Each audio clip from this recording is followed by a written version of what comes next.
All for joining. We will go ahead and get started. We might have a few more people join, but we'll do introductions in a few minutes.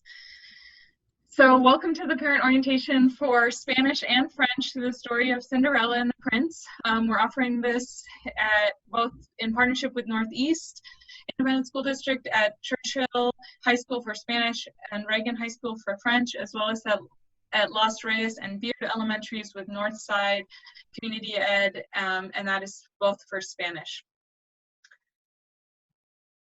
So this meeting is being recorded. As an agenda, we'll go through welcome and introductions, go through our curriculum methodology, how we track your child's proficiency, what to expect from this course, what's next, and Q&A. And feel free to stop me at any time if you have questions. So Culturingua is a 501c3 nonprofit organization based here in San Antonio. We teach Spanish, French, and Arabic language and culture to children aged 4 to 14. Our vision is where we envision a San Antonio where all children are multilingual and culturally intelligent in order to help them become better global citizens and prepare them for the future globalized world. And our mission is to enable children across all socioeconomic backgrounds to be global citizens through teaching world languages and cultures. I'll introduce myself as well as Nabid. We're the co-founders, and I'm also the executive director, as well as a French teacher. I studied French for 10 years. I studied first semester at HEC Paris. I went to school at UT. I studied finance and business strategy, and I minored in French. And I worked for 9 years in business strategy consulting before co-founding Culturingua a little over a year ago. Nader and I are married. We have 2 young children, and we felt like there was a lack of opportunities for children in San Antonio to learn languages. And Nader is fluent in Arabic. I'm fluent in French, and we obviously Spanish is an important language. So those are the 3 languages that we wanted our children to be multilingual in, and we wanted to give opportunities to other children in San Antonio as well to start learning languages at a young age, when of course it is the most important time to start. Nader is our chief operating officer as well as one of the Arabic teachers. So he is native in Arabic, and his background is he's a professional civil engineer, so he worked in geotechnical engineering for 7 or so years, also before co-founding Culturingua, and we both focus on this full time. In terms of our leadership team, Cindy Dorsey is our curriculum director, as well as one of the Arabic teachers. Among her many experiences, she's been an educator for over 24 years. She has her master's in applied linguistics with a focus on effective strategies for teaching foreign languages to children. Among her many experiences, she was the head of the English department for 6 years at a school in the United Arab Emirates, where she taught English to native Arabic speakers.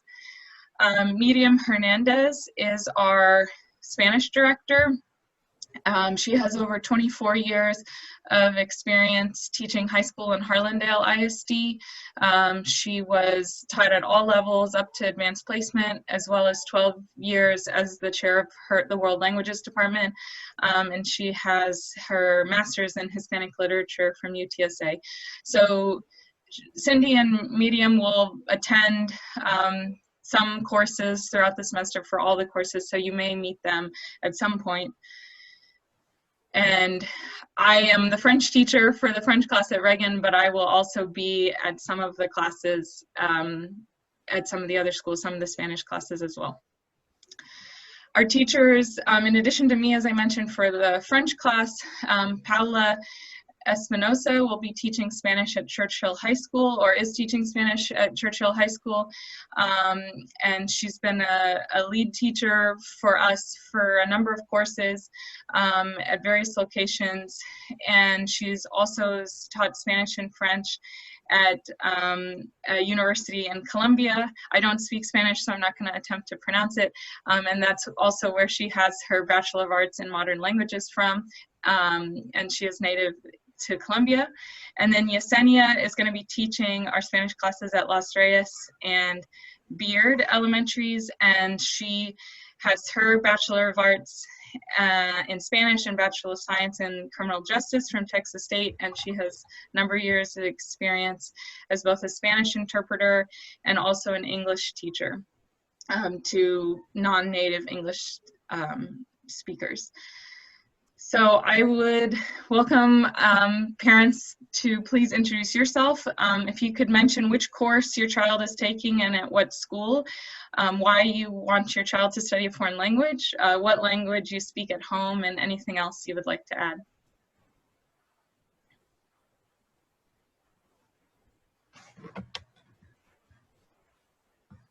Would anyone like to go first? I'll go first. Okay, thanks. This is Margaret. I'm sorry, I have like my little one around me, so it'll be a little noisy. That's okay. My child's name is Ida, and she's taking the French class. At home, unfortunately, we primarily speak English, but my husband and I, we from West Africa, so our first language is French. But unfortunately, we weren't able to speak it fluently to her, so she does not speak French, and that's one of the primary reasons why we're trying to get her around people who speak French, and she can't communicate with our parents. It's kind of like a little sad for us. So yeah, that's why she's taking the French class right now. Okay, awesome, thanks. Yeah, I'm enjoying having her in class, so thank you. No problem. Hello. Hi. Yes, I'm Vicente Mujica. I'm Amanda's father. She's joining the French course in Reagan High School. Yeah, she's very happy to learn another language, and let's say she was very curious about the French. So we are a Spanish speaker, and basically at home we speak Spanish. Okay, great, thanks. Okay. Yeah, I also enjoy having her, and as you know, like because both Spanish and French are from Latin roots, there'll be a lot of things that will come easily to her, so that's good. Okay, thank you. Hi, Miss Nadia. This is Bernice. My son is Brian, and he's in his Paola Spanish class at the Churchill School. And basically at home we speak English primarily, but me and my husband's parents speak Spanish, so it's kind of hard for our son to communicate, a little bit with them. So we haven't done a very good job at teaching him Spanish at home because our Spanish isn't as perfect as we'd like for it to be. So we do want him to be able to have that, under his belt and be able to speak, to other people, other kids in his school speak Spanish, so I know it does make him feel a little bit bad that he doesn't speak it. So yeah, we're just kind of wanting him to become fluent in that language and also be able to communicate with family as well. Okay, awesome. Okay, thank you, and thanks for sharing. Yeah.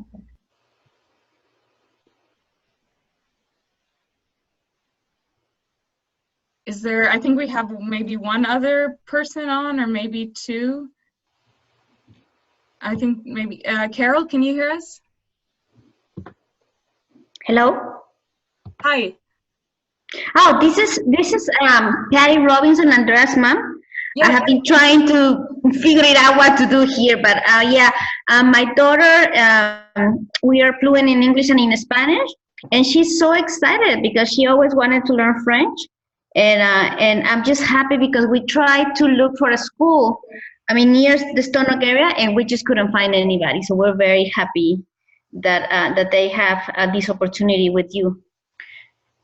Great, thank you. Yeah, we tried, our model is to be accessible to different communities across the city. So I'm happy to be offering classes in Stone Oak, across the city, but Stone Oak is I think this is the first semester we've been able to offer one in that area, so I'm glad you guys were able to join. Yeah, we're very happy, thank you.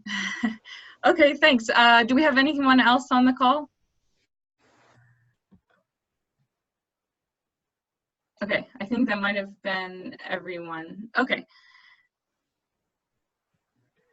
Okay, so I will go through, so we follow we're going to go through our curriculum methodology now. So we follow what's called the proficiency-based approach to learning languages.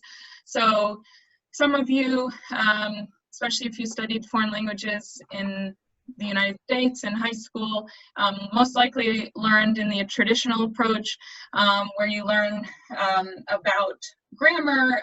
You know, classes are taught in sort of rows, where it's a very teacher-centered class.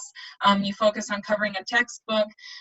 This is, you know, there's isolated cultural factoids. This is really the past way of teaching foreign languages, and the new approach is teaching in this proficiency-based approach. And so this is what is promoted by the American Council on the Teaching of Foreign Languages, or ACTFL.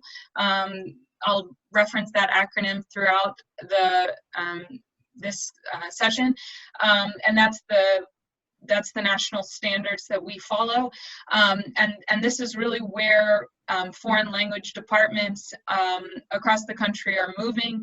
Northeast, I know, moved to the proficiency-based approach in 2014, and other districts are moving towards this as well, where students are really taught to be proficient in the language. They're taught to use the language. They're not taught about the language. It's really focused on having a learner-centered classroom where the teacher is the facilitator. It's a focus on 3 modes of communication: interpersonal communication, so that's either having a spoken conversation with someone or a written conversation in the form of letters or emails; interpretive, which is in the form of listening or reading. What is it that the student can interpret from written or spoken text; and presentational, both in the form of speaking, making a presentation in form of speaking, or also writing in terms of writing something presentational. There's also a focus on, from a cultural perspective, on relationships and behaviors of cultures rather than isolated cultural factoids. So this course, with the story of Cinderella, we don't have a culture aspect. Some of our courses are really heavily culture focused, some are heavily language focused, and then some are sort of a mixture between. So this is one of our more heavily language focused courses, but for cultural focus, we also focus much in those courses on behaviors and current events and things that are actually impacting the people that are living in countries where languages are spoken. In terms of our teaching cycles, for every lesson we follow the gradual release of responsibility instructional framework, which goes from more teacher responsibility to student responsibility. And so the way that plays out in our lesson, after we do our welcome song, the first section of our lesson is comprehensible input, where we provide the thematic vocabulary that we're teaching for that lesson. So the first class was performing chores and the numbers 1 through 6. So that's where we introduce those vocabulary. We also use a lot of gestures, which I'll talk about in a second when we introduce that vocabulary. Then we move into low stress output, which is where students have the opportunity as a group to show that they can either receptively understand or express as a group vocabulary. So that might mean group songs or group games, where they're not singled out, but rather they as a group sort of can migrate towards the answer. So for example, we might have vocabulary on different corners of the room, and we say, or pictures rather, or actual objects, and we might say, oh, go to the corner that's at, where is the, the apple, for example, and then they find the corner but that has the apple and they walk towards it. And then if one student doesn't know the answer, that's okay, because the other students, they'll just be able to follow, and they're not singled out. Then we move into the third phase, which is structured interaction, which is where students have more of an opportunity to express themselves individually or show receptively that they understand. So, and then in terms of the play, this is also where for theater-based courses like this one, this is also where they actually begin acting out the play. So there might be a game or a sort of a bridged version of a scene that we're focusing on for that course, where they would actually have the opportunity to use the verbiage or the vocabulary that we've learned in an individual setting, but still with support. And then extension activities are things like we might have an interpretive reading where they might look at an authentic infographic and pair up and try to interpret what it means based on the words they know and cognates and pictures, or they might do some sort of short writing activity, or they might do something else that sort of extends the learning of what they've learned in class, but in a more individual setting. And that is, together, is how we promote authentic foreign language acquisition. And feel free to stop me at any time if you have questions. As I mentioned, we use a lot of gestures, which is based on also known as total physical response, or TPR, which is a research-based approach that says that students or people are more likely to recall vocabulary words if they have a gross motor movement associated with it. So these are some of the classroom command gestures that we use, but we also use it for thematic vocabulary and functional vocabulary. As I mentioned, we follow the American Council on the Teaching of Foreign Languages guidelines. So this is the scale of where the journey towards proficiency, starting at novice, intermediate, advanced, superior, and distinguished, and then within those they're broken up at low, mid, and high. So these courses are all at the very novice level, but we have a pathway that we encourage students on that proficiency journey, which is a journey. We have a method to encourage students and reward them along that way, and this also I'll talk in a second about, but this also guides our curriculum and lesson objectives. Also, ACTFL recommends that communication in the target language, so in this case Spanish or French, should comprise at least 90% of instructional time by the time students reach novice mid. So students are not at novice mid, or not expected to be at least at novice mid in this course. So we have a lower percentage of instructional time, probably around 50% is what we aim for at the beginning levels.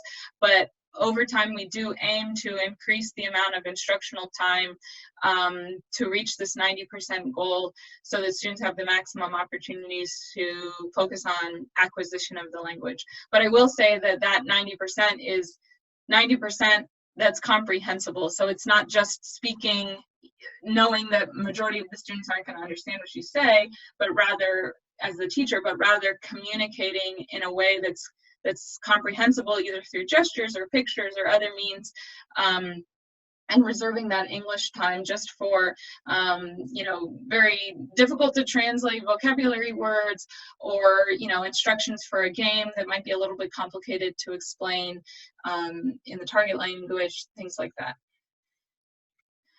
This is another view of the path to proficiency that I like. It may be a little bit hard to read, but it basically shows that this really is a journey.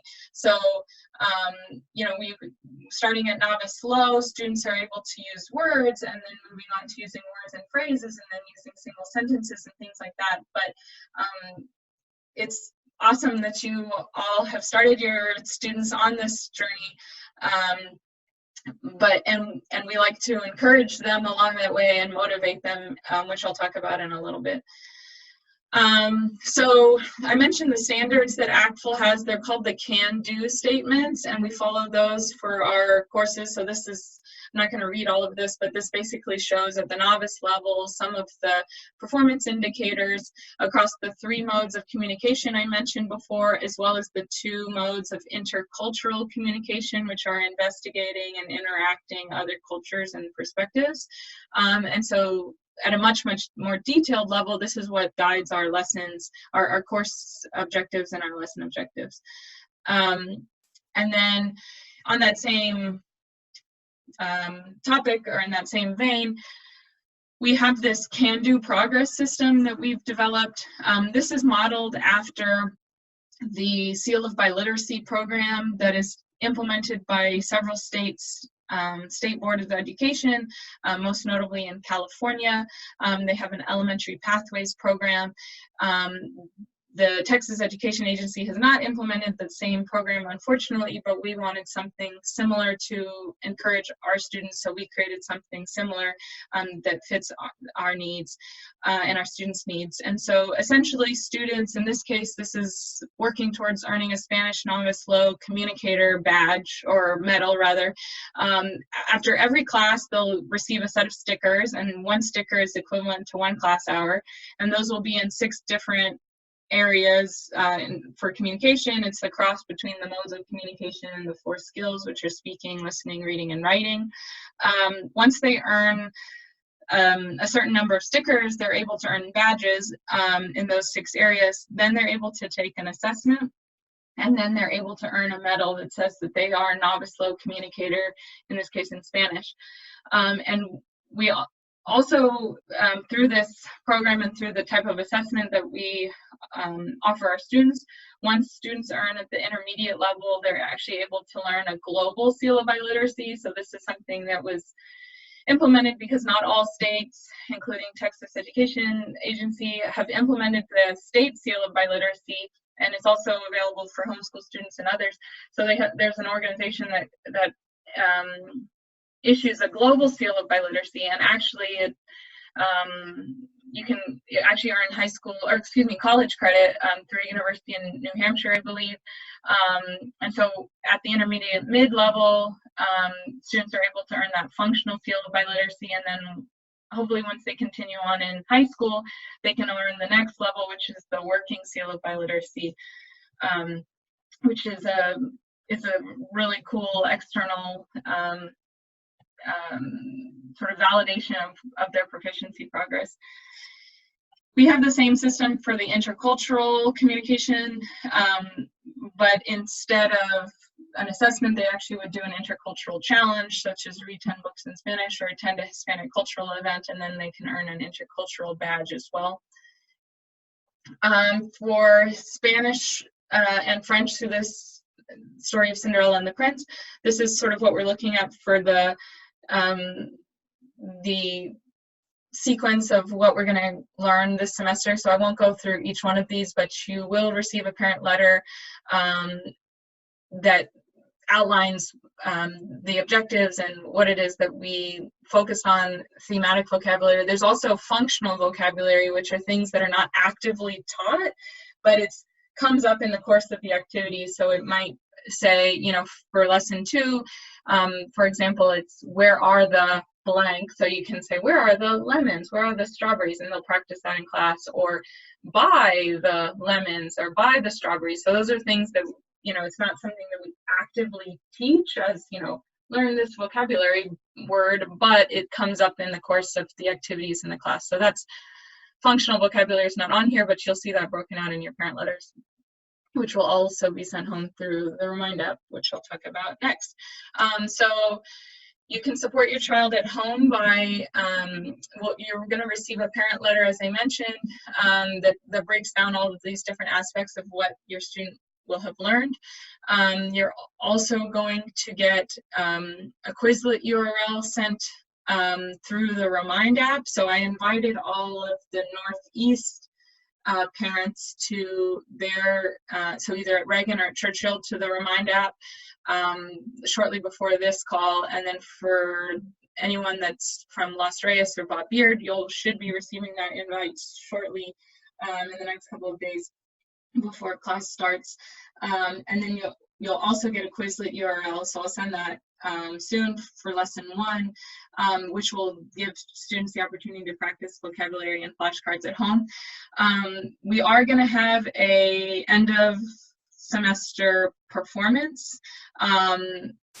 and closer to the end, so your students will be assigned or /pick a role. We'll probably have 2 different plays just because we have a lot of students in the classes. So we'll probably have 2 different plays going on back to back, and students will have a role, and they'll have lines, and it's lines that we're working on throughout the course. So they're learning this vocabulary and how to express themselves about certain situations, and then it culminates in this play. And so whatever focus your child has, or whatever role your child has, that will we'll send that script home as well when it gets closer to, so they can start practicing their lines. But like I said, it's not new vocabulary, it's vocabulary that we're learning in class, with just a specific focus for what they're going to be saying in the play. The last thing I wanted to mention is that we do have these Cultura Lingua family weekends coming up in the Hill Country that we would love you to join us for. They are on a 300-acre ranch and camp and conference center facility in Hunt, Texas, which is outside of Kerrville. So it's about an hour and a half from here. It's on the North Fork of the Guadalupe River. So we'll have parents learning. We have Spanish during spring break, French during Columbus Day weekend of 2020. So we'll have parents learning the language in adult settings, and children learning language in children settings, broken up by age. And then we'll come together between for cultural activities, meals, swimming, hiking, canoeing, things like that. So, and we do have a 10% off running up until about 3 months before the event. So it's Friday night to Monday morning, Monday of either spring break or Columbus Day. So we would love to have you. It should be a really good time. And the French one is offered in partnership with Alliance Française. So they'll be teaching the adult classes that weekend, and we'll be teaching the children's classes. So with that, I will see if there's any questions from anyone or comments.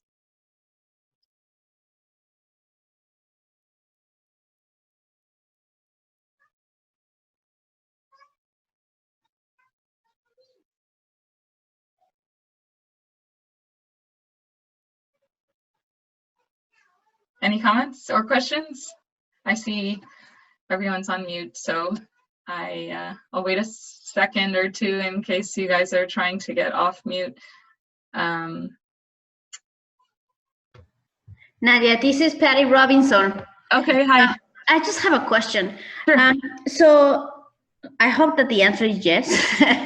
But so this is the first time that my daughter is taking French. So is this like a continuation class? Like every semester we're gonna have a different, or it's just one time, or how you gonna work with that? Oh yes. So sorry, I thought your question at first was gonna be, is this not a beginner? But it is a beginner class. Yes, it is.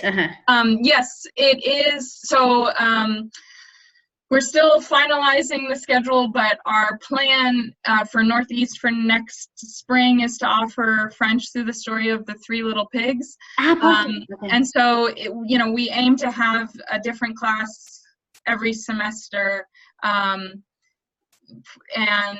so then they can take more courses and then earn more stickers. And as they progress, so they'll be earning like novice stickers, and then they can progress along their proficiency journey. And then we also have summer classes offered through Northeast and as well as Northside. So yes, there's opportunities to continue. Continuation, okay. Yeah, for sure. Thank you. Sure. And if anyone is watching from the North Side, for Bob Beard or Los Reyes, we are offering for Los Reyes, we're offering French and then Arabic in the spring, and for Bob Beard we're offering French and then Spanish, but for younger kids, for kindergarten through second. So there's not, for the elementary schools with Northside, it's probably more like a year or maybe the summer, and then the next year before before we'll have another class for Spanish or whatever language it is. But we do have other classes nearby at Magic Performing Arts Center and others if you're interested in continuing in whatever language your child is focused on this semester, and we're not offering it at their elementary in the spring. But to answer your question, Patty, yes, for Northeast at Reagan, we are planning to offer another French class in the spring. Okay, are there any other questions? Yes, I'm Vicente Mojica. Yes, following the question of Patty, I'm confusing about how many blocks do you have per scholar year? I mean, I understand that you have a block of the French course is around a week or something like that. If I wrong, correct me, please.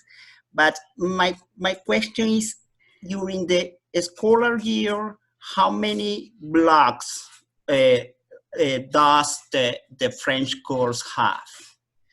So I'll answer that question specifically for Northeast. So we have, for this year, we're going to have one in the fall that's 8 weeks, one in the spring that's 8 weeks, and then we aim to have one in the summer that will probably run 1 week, and it'll be every day for 2 hours a day. That's what we did last summer, and that's what I anticipate we'll do again this summer. But then next year with Northeast, we are planning to offer after school enrichment at elementary schools. So those, and I don't know which elementary schools those would be at. You guys can let me know if your children are in Northeast schools, which elementary schools your children are at, if that's of interest to you. But it would be right after school gets out for an hour, and it would be 12 weeks. So it'd be 12 weeks in the fall, 12 weeks in the spring, but we're still, it's still a little ways off. But if that's something that's interesting to you, then I would appreciate knowing which school your child's at, so I can relay that to the folks at Northeast, and we can make sure, try to get a course at that elementary school. Okay. Does that help? Yeah. Okay. During winter, we don't have the class are interrupted.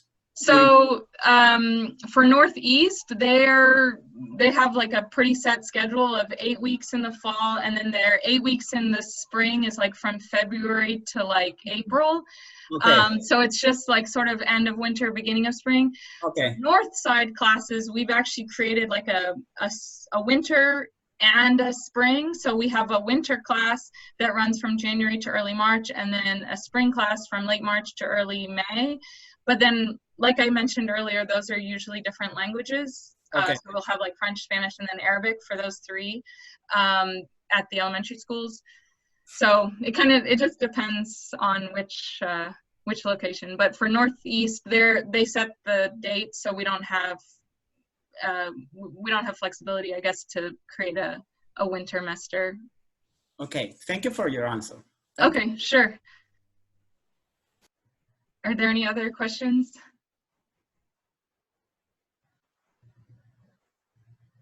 Okay, awesome. Well, did I hear someone? Okay. Okay, well, let me know if you have any questions offline. I'm happy to talk at any time. And thank you all for joining. I will send a recording of this as well as access to the slides. So if you want to go back and look at anything again, you can. And for those of you in children in French, I'll send this out via email, but I will not be in the class this week. I'm going to be out of town, but one of my other teachers, Elsa, who is a Northeast language teacher, will be there in my place, and then I'll be back for every other class. So